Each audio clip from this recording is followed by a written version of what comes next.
Il est 6 heures ce mardi lorsque nous retrouvons le capitaine Emmanuel Djaouli.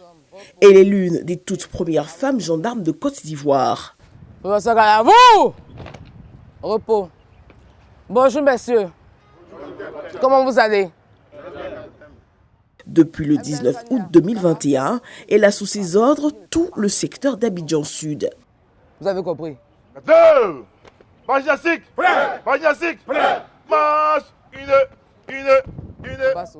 Sa journée débute au camp militaire de Koumassi par une séance de sport avec une trentaine de membres de ses troupes.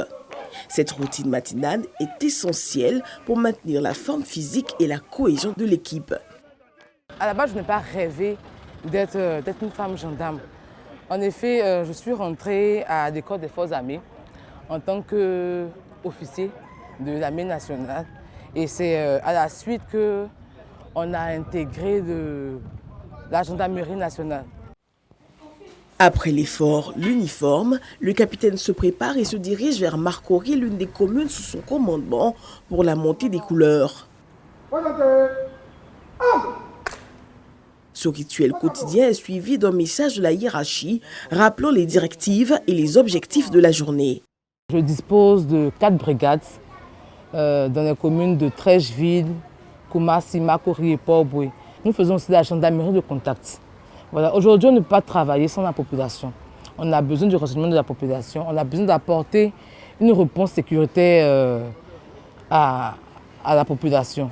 Et donc, on s'en va vers eux pour être plus proche d'eux. Pour ces éléments, la Djadja, comme il la surnomme, est un chef exemplaire qui fait preuve d'un leadership exceptionnel. La Djadja, pourquoi?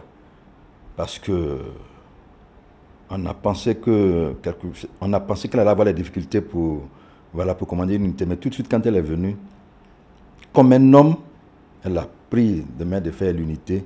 Et depuis toujours, c'est dans une ambiance bon enfant que nous évoluons et tout se passe bien. Elle est rigoureuse et il faut marcher dans le sillage de ses instructions. Cap sur la brigade de Port-Boué. Ces visites cruciales permettent de remotiver les troupes et s'assurer que les instructions, notamment celles portant sur la sécurisation de l'indépendance, sont bien comprises et appliquées. Il faut renforcer à Kouaba. Voilà. Et puis, on va dire, à chaque carrefour phare, il faut mettre des éléments pour pouvoir mieux faciliter, on va dire, la circulation.